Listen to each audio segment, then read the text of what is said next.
The Entrepreneurial Profile game will enable learners to grow their understanding of entrepreneurial qualities as they link parts of the human body to entrepreneurial characteristics, while their preconception of male and female entrepreneurs is also being challenged.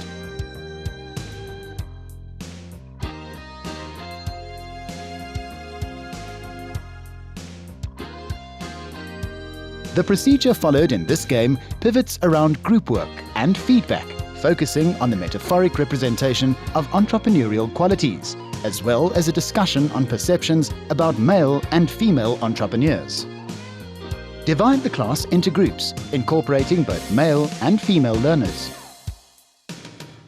To play this game, the following resources are required: a copy of the printed poster depicting the entrepreneurial person, a depiction of some sort by each group linking body parts to the entrepreneurial characteristics, which is then presented to the class as a whole. This depiction can be done in any one of the following ways. Groups can simply compile a written list on a sheet of paper or on the board of applicable body parts linked to certain entrepreneurial characteristics. The teacher can provide a sheet of paper containing a sketch outlining just the human skeleton as indicated on the poster concerned. This sketch is then used by a particular group to identify the relevant body parts and add appropriate entrepreneurial characteristics in writing. In this DVD, this option will be demonstrated.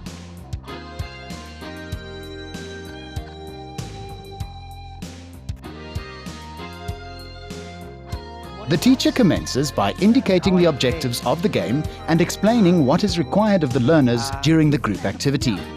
The teacher can include an example in order to help the learners understand what is required of them. So today I want us to look at two things under the entrepreneurship. The first one is to compare the characteristics of the human body and the entrepreneurial personality. The second one would be, what is the difference between the perceptions of female and male entrepreneurs? So for the first one, I'm going to give you a poster, and I would like you to identify the different parts of the human body, and then after identifying them, you link them to the entrepreneurial qualities. For example, if you talk about the shoulders of an entrepreneur, they may be broad or should be strong enough so that they can carry all the burden which could be there in the business. Would it be easy for you to do that one?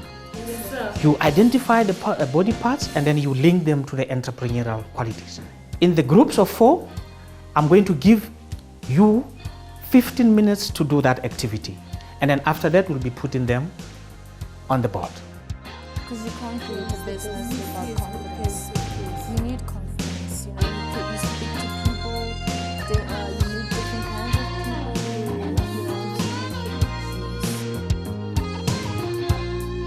Can I please have a volunteer from the group to come and present? Nero? After 15 minutes have expired, the first group gets the opportunity to present their poster indicating metaphoric links between body parts and appropriate entrepreneurial characteristics. Okay, so sir, basically what we have here is a human skeleton, a basic one. Firstly, we were brainstorming as a group. We thought, let's not start with the brain, because I think for us to create businesses and be entrepreneurs, we need a brain. Okay, so what we have here, we said that the brain is used for generating creative ideas, because as an entrepreneur, you need to create innovative and new ideas. You can't create something that has already been produced and expect to make a profit, you see? And then we have here, we have the eyes. We said that the eyes are able to see new opportunities in a business, in an environment, you know, creating things that other people don't see, you know, seeing that gap in the business that need to be fulfilled. Okay, and then next we have the hands over here. And as a group, we said the hands are used for creativeness, you know. When you don't have the education, you know, you can use your hands. These hands are given to us, you know. We can use them to create different things, you know, and use them and sell them to people, because that's what people want. They need different things, you know, creative things, fresh ideas, you know, that makes our life easier and better. And then we have the backbone. And we said that the backbone joins businesses and gives confidence. You need confidence to run a business. You need to talk to people, you need to talk to clients. So you need that confidence in you. And then we have the knees. The knees is basically a flow of the business. The walk, it gives you, that sense of flow when you run your business. And then we have the strong feet. And we said the feet is taking you in a right direction, right step, because when you're facing that way, your feet point that way, and if your heart or your mind or whatever tells you that this is the right way, this is the path that I should take, then your feet, are the ones that lead you. And then we have the mouth. Basically the mouth, good communication skills with people around you, being able to sell your product, advertising, radio, TV, newspapers, magazines, everywhere.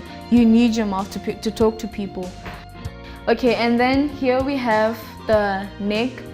The neck, we said, is for sticking out and for taking calculated risks, because we know that when you open a business, it won't be easy. There'll be a time where you make money, there'll be a time when you don't make money. So you need your neck, to be able, and your shoulders, they work together, to carry the heavy load and responsibility as an entrepreneur. And then we have the heart. The heart, we said here, is for passion and drive. You need to have a passion for what you want to do. You need to have a vision and mission in order to create that business that you guys want to have, to be successful entrepreneurs. And then lastly, we have here the arms. The arms basically work together with the hands. We said here is for the movement in the right path of success, which is where all of us want to be as entrepreneurs. Thank you very much, Group 1. You have done a wonderful job. Thereafter, other groups are allowed time to add links between body parts and entrepreneurial characteristics not mentioned by the first group.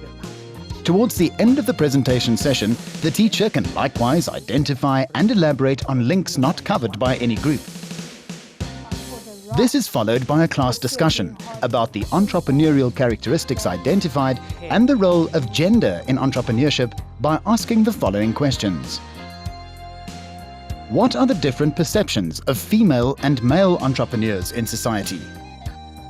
How can the learning points illustrated in this activity be used in a business context? Are there certain types of businesses where gender should be considered a key factor? Emphasize during the discussions that being successful in business does not depend on whether you are a man or a woman, but on having the necessary entrepreneurial characteristics. Conclude the session by showing the printed poster of the entrepreneurial person and put it up in the classroom.